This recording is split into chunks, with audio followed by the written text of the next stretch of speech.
আপনারা সবাই কেমন আছেন? আশা করি সবাই ভালো আছেন। আমি তো বলছিলাম আমার মায়েরা আসবে।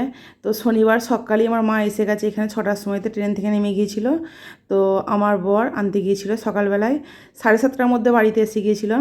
তো ৭:৩০টার সময় আসার পর চা বিস্কুট খাওয়ার পর একটু ভালো করে মুখ হাত দিয়ে ফ্রেশ হয়ে নিয়েছে। মা তো জানেন আসার পরেই চুপ করে বসে থাকবে না, সে তো একদম রান্না করার জন্য রেডি হয়ে গেছে। আমি বললাম তুমি এসেছো দুদিন ধরে, চলো একটু রেস্ট করো। সে তো রেস্ট করবে না কোনো মতেই, সে তো রান্না করার জন্য রেডি। আমি বললাম চলো খাওয়া দাওয়া করে একটু রেস্ট করে নিয়ে তারপর রান্না শুরু হবে।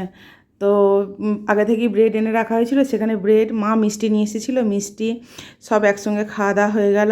খাওয়া দাওয়ার পর মা ৯টার সময় রান্না চাপিয়ে দিয়েছিল। তো রান্নাতে মা তৈরি করলো ভাত। মা দেখুন ভাত, এত মানা করছিলাম যে রান্না করতে হবে না, আমি করে নেব, সেটা তো কোনো মতেই শুনবে না। মায়েরা এলে মেয়েদের একটু তো আরাম তো হয়ই হয়। আমাকে বলছে তুই তো এখানে প্রতিদিন রান্না করিস, তো আমি একটু করে দিই। কে বলবে, সে তো নিজেদের বাড়িতেও রান্না করতে হয় প্রতিদিন, এই কথাটা কে বোঝাবে তাদেরকে কে জানে। তো যাই হোক চলুন, মায়েদিকে মানা করলেও শুনবে না, সেই মতো আমি জোগাড়ে ছিলাম, মা রান্না করছিল। একদিকে ভাত বসিয়েছিল, ভাতটা একটু টাইম লাগে হতো, আর একদিকে চিকেনের ঝোল করেছিল। চিকেন আলুর ঝোল মা রান্না খুবই সুন্দর করে, মানে যেটা আমি কোনো দিন পারি না, আমার মেয়ের বরের সবারই খুব পছন্দ হয়। এখন একদিকে তৈরি করছে চিকেন আলুর ঝোল, আর ভাতটা হয়ে গেছে। বাড়ি থেকে মা শাক নিয়ে এসেছিলো, সজনি শাক আর সজনে শাক, আর তার সঙ্গে লাউ শাক। এখানে সজনে শাকটা পাওয়া যায় কিন্তু খুব তেতো হয়, জানি না কেন। আমি একবার রান্না করেছিলাম এখানে গাছ থেকে নিয়ে, ভীষণ তেতো হয়, আমার বরের খুব পছন্দের শাক। তো মা নিয়ে এসেছিলো সজনে শাকটাই আজকে মা সেদ্ধ করেছে। দুপুরবেলা একটু কাঁচা লঙ্কা পেঁয়াজ দিয়ে ভালো করে মেখে নেবো। তো দেখুন এইভাবে মা চিকেনটা রান্না করে, এত টেস্টি হয় চিকেনের ঝোলটা, আপনাদেরকে কি বলবো, যেটা আমার মেয়ে তো একদম হাত চেটে পুটে খায়।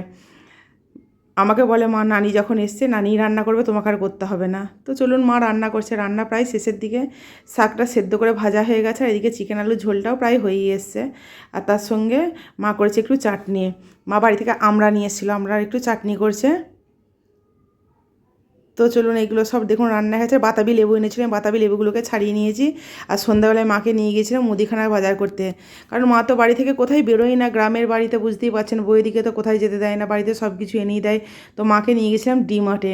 ডিমার্টে গিয়ে সমস্ত বাজার টাজার করে নিয়ে মুদিখানার জিনিসপত্র নিয়ে তো একটু খাওয়া দাওয়া করে আমরা বাড়ি আসতে অনেক দেরি হয়ে গেছিলো, প্রায় 10টা। তো এসে মা আবার রান্না করলো রুটি তরকারি সব কিছু করার পর, আমি তো জোগাড়ে সবসময় আছি। দেখুন এই সব জিনিসপত্রগুলো খুব ভালো বাজে। আর এই কাপটা দেখছেন, এটা আমার আব্বার খুব পছন্দ। এই দুটো কাপ আমি নিয়েছি চা খাওয়ার জন্য প্রতিদিন। দুটো কাপ নেওয়ার পর আমার মেয়ের এই খেলনাটা চাই, খেলনাটাও নেওয়া হয়েছে। সব কিছু নিয়ে বাড়ি এলাম, বাড়িতে এসে গল্প করে রাত্রে শুতে শুতে প্রায় রাত 12:30 একটা তো বেজেই গিয়েছিল। জানি না কেন এত দেরি হয়ে যায় মায়েদের সঙ্গে গল্প করতে করতে। আমার শাশুড়ি মা যখন এসেছিলো তখনও আমাদের এরকম দেরি হতো, শুতে প্রায় 12:30 একটা। তো যাই হোক চলুন, সমস্ত কিছু জিনিসপত্র নিয়ে বাড়ি এসে গেলাম। মায়েদের সঙ্গে গল্প করে সারাদিন কোথা থেকে যে কেটে গেল কোন দিক থেকে বুঝতেই পারলাম না। আর আমার দুটো মেয়ে তো মাকে পেয়ে এত খুশি হয়ে গেছে বলে বোঝানো যাবে না। সত্যি কথা বলতে কি, মা আসার পর থেকে রান্না তো আমাকে করতেই হয় না, বা কোনো কিছু আমাকে তাকিয়ে দেখতেও হয় না। মা সমস্ত কিছু একদম করে নিচ্ছে। আমি অনেকটা রেস্ট পেয়ে গেছি। আর মায়ের দেখুন এই জিনিসটা খুব পছন্দ হয়েছিল, মা এটা নিতে বললো, আমি এটাও নিয়ে নিয়েছি। তো দেখুন আপনাদের এই ব্লগটা ভালো লাগে কি না, ভালো লাগলে অবশ্যই কমেন্ট করে জানাবেন। তার সঙ্গে এই দুটো দেখুন বাটিও নেওয়া হয়েছে, মা বলছে এগুলো নিয়ে, এগুলো খুব ভালো দেখতে, তাই সেজন্য নেওয়াও হয়ে গেছে। আপনাদের এই ব্লগটা কেমন লাগলো কমেন্ট করে জানাবেন। দেখা হচ্ছে পরের ভিডিওতে, ততক্ষণ সবাই ভালো থাকবেন।